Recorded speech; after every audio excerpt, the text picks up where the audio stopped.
അസ്സലാമു അലൈക്കും. റമദാൻ ചിന്തകളുടെ 17-ാം ദിവസത്തിലേക്ക് സ്വാഗതം. വായ തുറന്നാൽ കളവ് പറയുന്നത് ഇന്നും പലരുടെയും ഒരു ശീലമായി മാറിയിരിക്കുന്നു.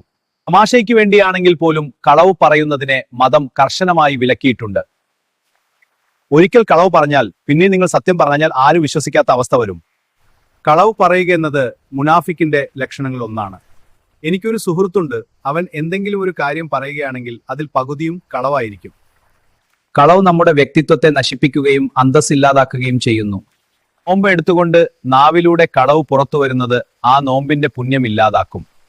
മനുഷ്യർക്ക് മുന്നിൽ നമുക്ക് കളവ് പറയാം, പക്ഷെ എല്ലാം കാണുന്ന സൃഷ്ടാവിൻ മുന്നിൽ നമുക്ക് മറച്ചുവെക്കാൻ കഴിയില്ല. സത്യം പറയുന്നത് മനസ്സിന് വലിയൊരു ഭാരം കുറയ്ക്കാൻ സഹായിക്കും. എത്ത് സാഹചര്യത്തിലും സത്യം പറയാനുള്ള ധൈര്യമാണ് ഒരു വിശ്വാസിക്ക് വേണ്ടത്. ഈ റമദാനിൽ നമ്മുടെ നാവിനെ കളവിൽ നിന്ന് ശുദ്ധീകരിക്കാൻ നമുക്ക് പ്രതിജ്ഞ ചെയ്യാം. ഈ നല്ല സന്ദേശം മറ്റുള്ളവരിലേക്കും എത്തിക്കുക.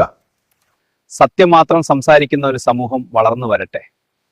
അള്ളാഹു നമ്മുടെ സംസാരങ്ങളിൽ സത്യസന്ധത നൽകട്ടെ. നന്മകൾ വർദ്ധിക്കട്ടെ. നാളെ വീണ്ടും കാണാം ഇൻഷാ അല്ലാഹ്.